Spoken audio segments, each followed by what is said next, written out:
네, 쇼미더스탁 시즌2 여러분들을 명동고래 전문가님과 함께하고 계십니다. 종목 상담 지금부터 저희가 봐드리겠습니다. 한 주간에 나를 가장 괴롭혔던 종목 딱 하나 꼽아주세요. 얘 때문에 진짜 주말에도 고민입니다 하시는 그 종목을 바로 QR코드 찍고 들어오셔서 8479 누르고 들어오신 다음에 종목명, 매수가 비중, 궁금한 사항 남겨주시면 지금부터 종목 상담 저희 속 시원하게 봐드리겠습니다. 바로 문의 주세요. 그럼 첫 번째 사연부터 만나보도록 하겠습니다. 아토님의 사연을 만나볼까 봐요. 하나 갤러리입니다 라고 해주셨는데 이 종목에 대해서 또 궁금하신 분들 굉장히 많으실 것 같아요. 하나 갤러리아 이 종목은 2,150원에 비중이 한 10% 정도 돼요 라고 해주셔가지고 지금 바로 봐드리도록 하겠습니다. 전문가님 어떻게 좀 이 종목을 바라보면 좋을지, 이거 가져가도 괜찮다, 아니다, 여기에 대한 또 대응 방법도 알려주세요. 네, 압구정동에 있는 백화점이죠. 하나 갤러리아 굉장히 유명한데요. 네. 어쨌든 매수 가격에서부터는 한 36% 정도 조정을 조금 많이 받은 그런 종목인데요. 자, 이 종목은 종목 내용을 한번 살펴보면 시총이 한 2,600억 정도 돼요. 그런데 1분기 실적이 저조하죠. 420억 매출에 순이익은 한 4억 적자 정도를 내고 있습니다. 물론 자본 총계가 한 8,700억 돼서 재무구조는 상당히 괜찮은 그런 기업입니다만은 문제가 이제 이거는 사양산업이냐 성장산업이냐 이랬을 때 사양산업이라고 하는 거죠. 지금 백화점이라든가 마트 같은 경우에는 앞으로 점점 시장의 규모가 줄어들고 사양산업화되고 있다 하는 것이 문제입니다. 왜냐하면은 백화점은 네이버 쇼핑 같은 걸로 대체가 점점 되어 가고요. 이 마트 같은 경우에도 쿠팡에 전부 다 이제 배달하는 이런 문화로 바뀌고 있다는 거죠. 그래서 장기적으로는 사양산업이라는 것을 얘기를 생각을 하면서 이 주식을 봐야 될 것 같습니다. 그래서 별로 크게 오르기를 기대하기가 어렵습니다. 지금 이쪽 섹터 전체가 사양산업이다 보니까 이익을 좀 많이 내도 주가가 잘 못 가거든요. 그런 측면에서 상승이 제한적이기 때문에 반등이 살짝 나와주면 하루 이틀 반등해서 정리하는 것이 좋지 않을까 이렇게 생각합니다. 하루 이틀 정도 반등하면 그때 좀 정리를 해보자 라고 또 전략을 잡아주셨고요.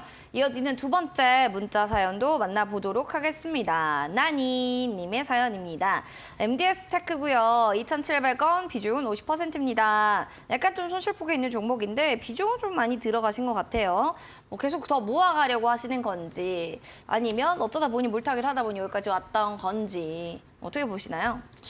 네, 이 MDS 테크는요, 시스템, 소프트웨어 솔루션을 갖다가 제공하는 회사죠.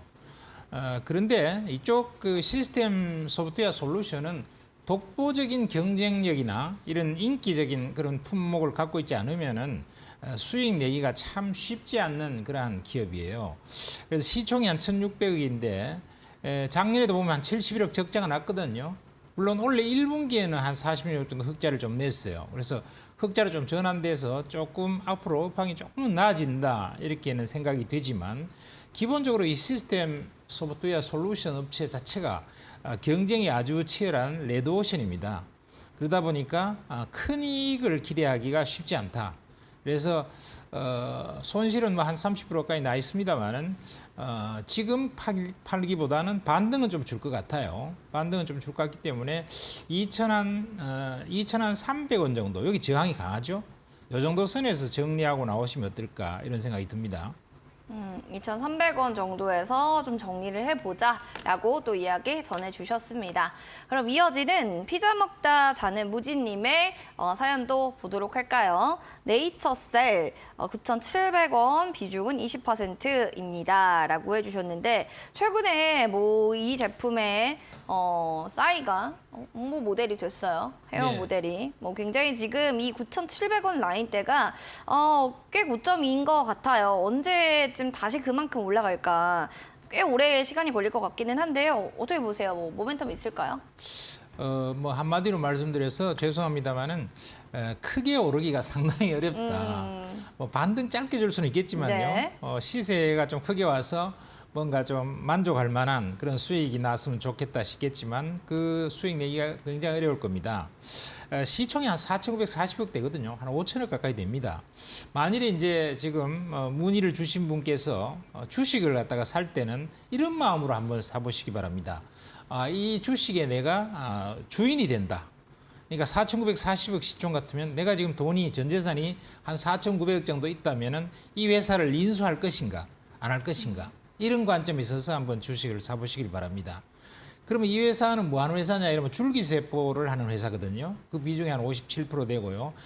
나머지는 화장품도 줄기세포로 만들어서 팔고 뭐 이러거든요. 그리고 이제 주력 사업이 줄기세포 보관 사업이에요. 그래서 보관을 하는데 이게 뭐 보관 사업이 돈이 별로 안 돼요. 그러다 보니까 작년도에도 영업이익 95억 적자, 순이익도 한 68억 적자거든요. 원래 1분기도 22억과 각각 29억의 적자가 났습니다. 즉 돈은 못 벌고 있다는 거죠. 그리고 줄기세포 보관 사업도 이거 별로 돈 되는 사업이 아니다. 줄기세포 보관하는 사람 많지 않아요. 그러다 보니까 우리가 줄기세포에서는 메디포스트라고 하는 걸출한 줄기세포 기업이 있는데도 그 옛날에 아주 대단한 무릎관절염 치료제까지 개발했는데도 성공을 못하고 실적이 별로거든요. 그렇다면 네이처셀의 미래도 상당히 어두울 거다. 이렇게 생각이 되고요.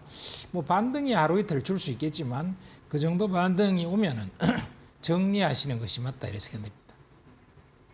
반대 경우 좀 정리를 하자. 웬만한 모멘텀이 지금 없다 보니까 이 부분에 대해서는 종목 교체 의견을 좀 주신 것 같습니다. 잘 참고하시기 바라겠습니다. 그럼 이어지는 고구님의 라운텍 살펴보도록 하겠습니다. 9,800원에 비중이 한 20%인데요.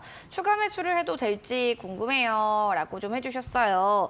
라운텍 비중은 지금 뭐 20%니까 이게 조금 더 담아봐도 괜찮은 건지 궁금합니다.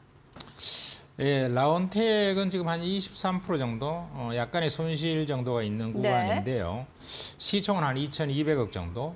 그러니까 여러분들이 이런 주식 살 때 내가 2,200억 전 재산이 있다면 2,200억을 가지고 이 회사를 사겠는가? 이런 관점에서 한번 검토를 해보시고 사시기 바랍니다. 이 회사의 특성은 뭐냐 하면은 스마트 안경 같은 소위 AR, VR 이런 그 스마트 안경 같은 거 하고 그다음에 마이크로 디스플레이 이런 것들을 갖다가 하는 이런 회사고 또 SOC 반도체 설계도 하는 팹리스 회사입니다. 그런데 1분기에 보면은 약 9억 정도 영업 적자 나고 순이익이 47억 적자가 났거든요. 이러다 보니까 적자가 난 기업으로서 시총이 한 2,200억이다. 이러면은 과연 사겠느냐 했을 때 그렇게 사고 싶은 마음이 많지 않죠. 저라면은 이 주식 같은 경우는 한 9,000원 정도만 반등 주면 바로 정리하고 나와봤으면 좋겠다 이런 생각이 드네요. 오늘은 다 정리에 대한 의견을 좀 주셨다 보니까 참고를 좀 해주셔야 될 것 같습니다. 그러면은 미래생명자원 요게 대해서 또 얘기를 주신 분도 계신데요. 궁금합니다. 과연 이분은 어떤 부분들에 대해서 또 이렇게 공미상담을 주셨을지 얘기를 좀 듣고 싶은데요. 미래생명자원 매수가는 6,300원에 비중 30% 잘 부탁드려요 라고 해주셨는데 차트가 잘 부탁드릴 수가 있는 상황인지 없는지 이걸 좀 먼저 보아야 할 것 같아요. 우하향 곡선을 그리고 있기 때문에 이거 좀 얼마나 들고 가셔야 될지 궁금하네요. 어떻게 보세요? 아마 요 미래생명자원을 사신 분은요. 아마 우크라이나 곡물 사태, 네, 흑해 쪽에서 사셨겠죠? 문제가 터졌다. 네. 요거 때문에 우크라이나 곡물 테마주로서 아마 샀을 겁니다. 근데 이 테마주 투자는 참 주의를 해야 돼요. 그리고 많이 사면 안 돼요. 비중을 한 30% 사셨는데 이 테마주 같은 경우에는 순식간에 짧게 시세가 끝나버리거든요. 그러니까 한 번 순간 놓쳐버리면 바로 손실 구간으로 들어가고 장기 투자를 해도 수익 내기가 참 어렵습니다. 그래서 요런 주식 같은 경우에는 그 타이밍을 잘 맞추지 못하면 조금 큰일 나는데요. 뭐 시총이 한 976억 정도 되고 흑자는 간신히 납니다. 영업이익 16억에 순이익 한 9억 정도 작년에 냈는데 이런 회사 같은 경우에는 사실 테마 때문에 한번 반등 줄 때 타이밍 놓쳐버리면 매도 타이밍 놓쳐버리면 팔 기회가 1년을 기다려도 잘 안 와요. 그래서 이런 주식 같은 거는 구조적 성장주를 사시는 버릇을 들이는 게 좋을 것 같아요. 뭐 테마주 이래서 뭐 우크라이나요 곡물 같은 거 이런 것 때문에 좋아지지 않을까 이런 관점에서 사시면은 아주 낮은 가격에 남이 모를 때 이걸 사놓고 뭐 우크라이나 곡물 사태가 터졌을 때 반등을 세게 주면 팔고 나온다 이런 개념을 가지셔야지 뭐 우크라이나 이런 곡물 관련 그다음에 흑해 문제 이런 것들이 신문에 다 보도되고 난 다음에 사면은 늘 뒷북을 치거나 당한다는 것이죠. 그리고 이 회사의 한 3년치 매출과 영업이익을 보면은 그냥 3년치 정도가 정체돼 있어요. 즉 성장을 전혀 못하는 기업이라고 하는 것입니다. 그럼 성장을 전혀 못하는 기업이 주가가 오를 수가 있습니까? 그런 상태에서 테마가 마무리된다면은 주가 오르기 어렵죠. 그래서 네. 이런 주식 같은 경우도 좀 많이 빠졌으니까 반등 살짝 줄 수 있는데요. 요 살짝 주는 반등에서 정리하고 나오는 게 좋을 거라고 생각합니다. 5,100원 정도? 이 정도 볼 수 있을까요? 그런 정도? 네. 알겠습니다. 반등 줄 때 나오자. 오늘 모든 거의 시청자분들의 솔루션은 반등 줄 때 좀 탈출하는 전략으로 대체적으로 좀 얘기를 해주셨는데 그만큼 뭐 시장 상황이 안 좋다. 저 이렇게 보시면 좋을 것 같네요. 다정다감님의 사연도 만나볼까요? 하이드로 리튬. 39,500원에 25% 비중입니다. 추가 매수를 해서 낮춰놓은 매수입니다. 이 매수가까지 올까요? 아니면 손절하고 종목 교체를 할까요? 냉철한 조언 부탁드려요. 알겠습니다. 추매를 해서 단가를 낮췄는데 이것을 지금 매수가까지 들고 가느냐 아니면 좀 종목 교체를 하느냐 그것이 문제로다. 어디에 네. 대한 답을 주실 수 있을까요? 39,500원에서 21,000원까지 빠졌으니까 손실률이 조금 많이 있죠. 네. 그런데 이런 주식은 많이 빠졌다 할지라도 한번 기다려 봄직은 합니다. 왜냐하면은 이 회사의 이제 대표가 전웅 박사로서 우리나라의 어떤 그 리튬 관련해서는 최고의 권위자이기 때문에 아주 독보적인 기술도 좀 갖고 있기 때문에 지금은 이제 2차 전지가 조정도 좀 받고 있고 그다음에 약간 이제 시세가 많이 낮는 종목에 대한 조정이 좀 있는 데다가 아직 이 회사는 이제 새만금의 리튬 공장을 내년 한 6월 정도에 준공할 것 같아요. 그러면 이제 수산화 리튬 같은 걸 생산할 수가 있으면은 재료 가치 때문에 시세가 많이 날 수가 있는데 지금은 좀 빠른 것 같죠? 그래서 앞으로 추가적인 조정이 좀 더 나올 수도 있고요. 반등이 나온다 하더라도 반등이 단기적으로는 크지 않을 겁니다. 왜냐하면 이게 실적으로 받쳐주는 것이 내년 상반기 말쯤 잡혀 있기 때문에 조금 그러나 지금 팔기는 너무 늦은 것 같고요. 좀 참으면서 시간을 기다리는 게 좋겠다. 내년 한 6월까지 준공이 되고 나면은 재료 가치가 나오지 않을까 이렇게 생각이 됩니다. 시간 지나면 또 재료 가치도 나온다고 하니까 좀 기다려 보시길 바라겠습니다. 그럼 마지막으로 열심히 일하는 네오님 사연도 볼까요? 포스코 인터내셔널입니다. 81,800원의 비중은 한 10% 정도 있는데요. 요즘 변동성이 심해서 관망했는데 생각했던 가격대 다시 진입돼서 비중을 작게 시작했습니다. 중단기로 목표를 했는데 손절가, 목표가 제시해 주시면 큰 도움이 될 것 같아요. 추가 매수도 가능해요. 라고 하셨어요. 시드가 그래도 좀 있으신 것 같아요. 네. 볼까요? 포스코 인터내셔널은 참 좋은 회사죠. 일단 자원 관련해서도 상당히 적극적으로 자원을 갖다가 관리하고 일시적으로 좀 더 빠질 수도 있겠습니다만은 그러나 장기적으로 보면은 시세가 반드시 고점을 뚫고 치고 나갈 주식이다. 신고가를 뚫을 주식이다 이렇게 생각이 됩니다. 그렇기 때문에 좀 조정을 더 받더라도 좀 기다려서 수익을 내고 나올 거냐 아니면은 요 정도에서 빠져나와서 더 좋은 종목이 있다면 그쪽으로 들어갈 거냐를 결정해야 되는 그러한 종목이라고 생각합니다. 장기로 갖고 있으면은 아마 좀 어떤 가격에 샀더라도 그 가격을 뚫고 나가서 신고를 돌파할 종목이다 이렇게 생각됩니다.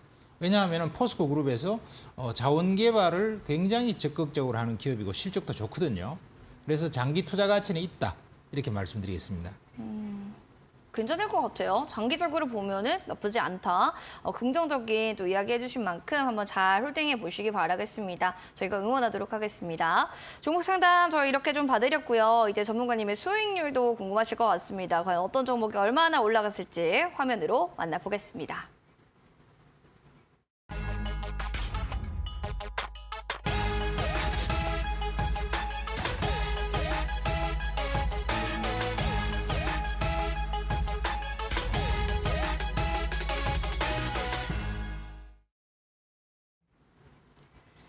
자, 히든 공략주 탑5 오늘은 명동고래 전문가님의 공략주들 체크해 보겠습니다. 7월 13일 탑 머티리얼 종목 얘기해 주셨는데 고가 대비로 31.32% 수익률을 나타냈고요. 오늘 같은 경우는 살짝 빠졌는데 다음 정규장에는 어떻게 봐야 될지 잠시 뒤에 이야기 들어보겠습니다.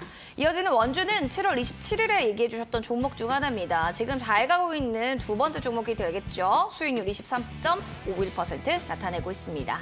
그리고 더불어서 신소재 머티리얼즈도 살펴보도록 하겠습니다. 지금 매수가는 7월 20일에 매수를 해주셨고요. 고가 대비로 10% 이상 껑충, 동훈나노텍도 6%대, 대보 마그네틱은 과연 얼마나 수익률 더 올라갈 수 있을지에 대한 전망을 들어보는 게 좋을 것 같죠? 여기에 대해서 하나씩 체크해 보도록 하겠습니다.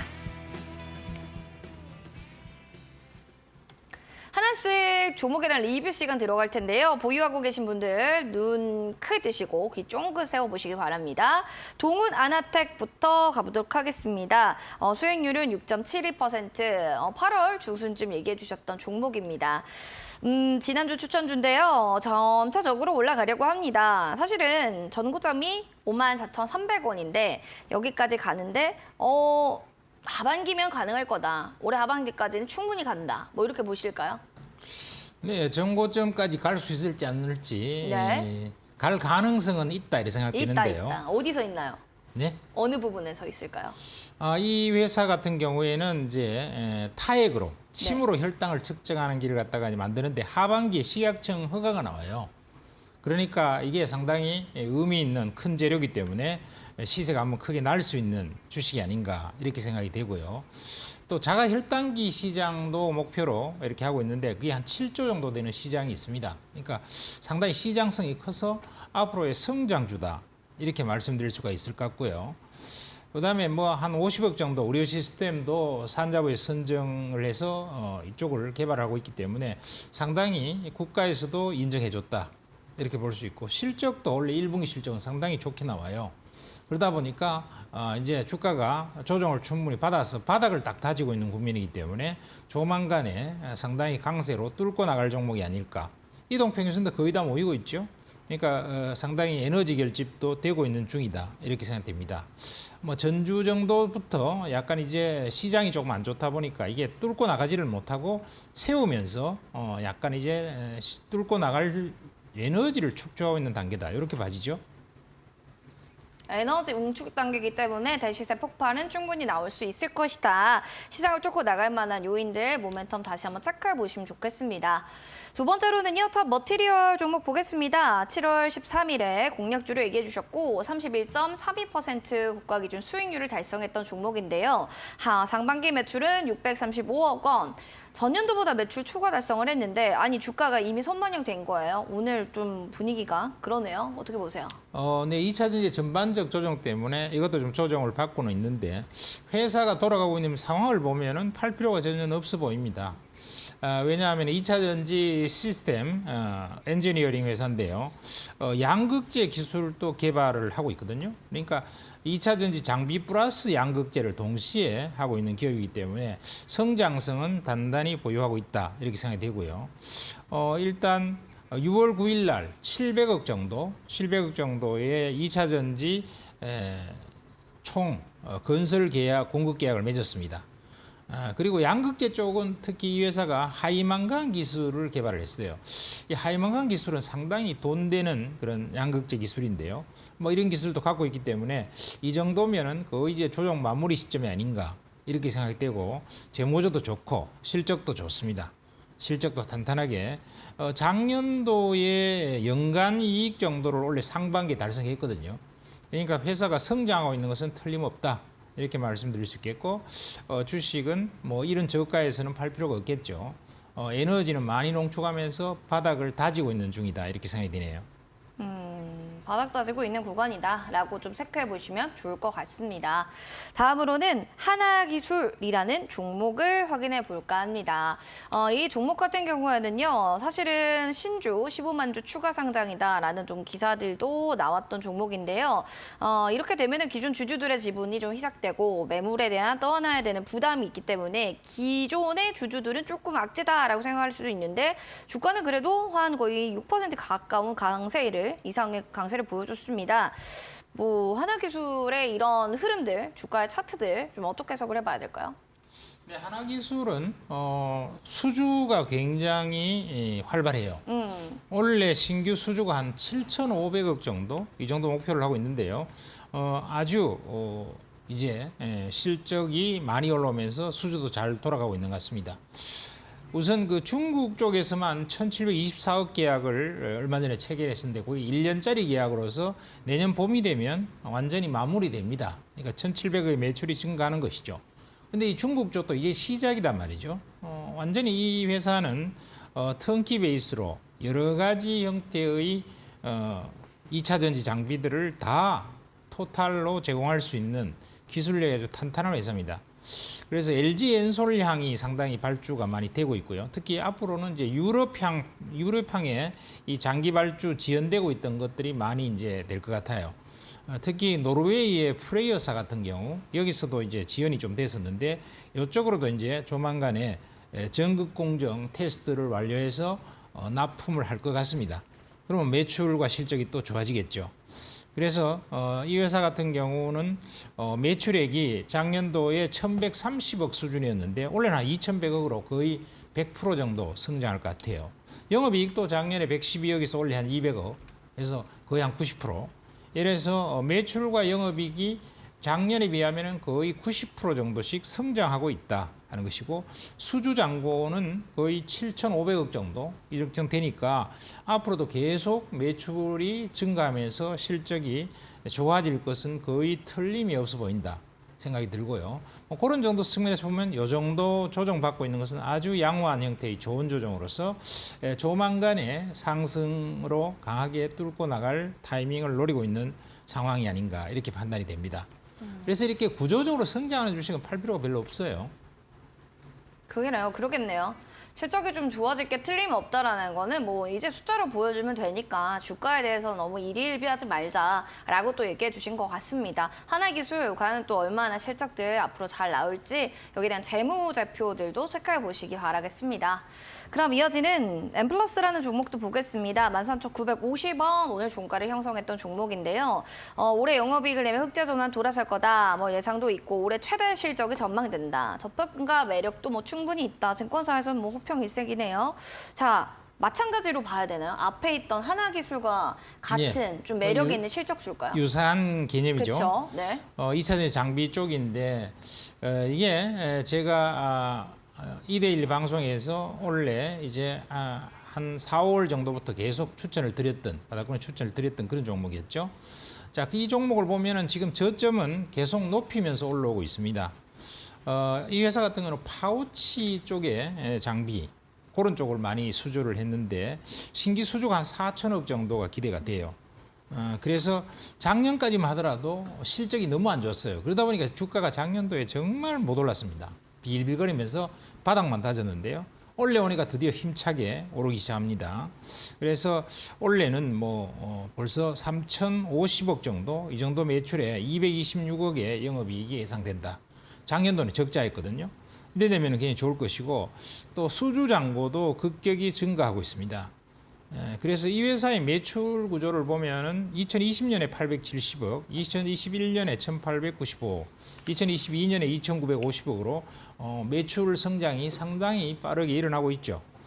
특히 원래 2분기가 의미가 있어요. 역대 최대 실적을 달성했는데 1,495억 매출에 131억 정도, 딱 2분기에만. 그러다 보니까 이 회사는 이제 실적과 성장이 제대로 받친다는 것이고요. 차트를 보면은 좀 이렇게 툭 부러져서 이제 끝났나? 이런 생각도 드는데 끝난 게 아니고 또 요 정도 좀 조정받고 나서는 또 바닥 다져갖고 또 올라갈 주식이다. 이렇게 생각이 됩니다. 그래서 계속 보유 전략으로 가져가셔도 무리가 없지 않을까. 이렇게 판단이 되네요. 계속 보유로 해도 괜찮을 거다라는 게 앞에 또 엠플러스와 같은 맥락, 또 하나기술과 같은 맥락으로 얘기를 해주셨습니다. 잘 살펴보시고요. 궁금증 있으신 분들은 핸드폰 카메라 기능 클릭, QR코드 보이시죠? 여기 갖다 대주시고 8479 누르고 들어오시면 바로 들어오셔서 종목명 맞춰주시면 저희 선물 드릴 거고요. 더불어서 종목 상담도 저희 매일 또 금요일마다 생방송 시간에는 저희 봐드리도록 하겠습니다. 문자 편해요 하신다면 샵 3772번으로 번호로 명동굴에 네 글자 보내주시기 바랍니다. 자, 오늘의 공략 힌트 첫 번째는요. 불 플러스 닭 세 개를 점령하고 있다라는 건데 사실 K-스파이시 하면은 이거밖에 떠오르지 않을 것 같습니다. 그럼에도 저희가 힌트를 많이 드릴 거예요. 두 번째 힌트 좀 들어볼까요? 어떤 힌트일까요? 네. 두 번째 힌트는요. 이 회사 같은 경우에 매운 라면을 굉장히 적극적으로 많이 개발을 하고 있어요. 그렇죠. 첫 번째 개발했던 것이 첫 번째 힌트에서 말씀드렸습니다마는 불닭볶음면. 이건 너무나 유명하죠. 그래서 이 불닭 먹방 챌린지 이런 걸 네. 통해서 아주 누가 매운 음식을 잘 먹나 이 내기를 많이 했다 그러죠. 해보셨나요? 젊은이들이. 저는 안 해봤습니다만은. 네. 그래서 이걸 통해서 굉장히 유명해졌고요. 또 하나의 새로운 음식 문화를 만들었다. 그렇죠. 이렇게 말할 수도 있을 것 같습니다. 네. 그래서 두 번째 힌트는요. 네. 매운 국물 라면을 이번에 출시했어요. 이름이 맵탱입니다. 맵탱. 맵탱이라는 건데 맵탱 3종을 만들었어요. 네. 그래갖고 네. 요걸 론칭을 했는데 이것도 아주 잘 팔린다 그럽니다. 요거하고 더불어서 또 베트남 고추를 집어넣은 간짬뽕 X도 출시했는데요. 이거 겁나게 맵다고 그래요. 그래서 아주 중독성이 있는 모양입니다. 그래서 이것이 두 번째 힌트다. 이렇게 말씀을 드릴 수 있겠네요. 얼마나 매우면 또 그렇게 겁나게 좀 매울까요? 알겠습니다. 여기에 대해서 매운 라면을 출시했는데 국물입니다. 아시는 분들은요. 바로 QR코드 타고 들어오셔서 종목명을 맞춰주시면 좋겠습니다. 핸드폰 카메라 기능 클릭하시고 QR코드 스캔 8479 누르고 종목명 알려주세요. 저희가 추첨을 통해서 선물 드리도록 하겠습니다. 그럼 저희 잠시 뒤에 종목 공개하도록 하겠습니다.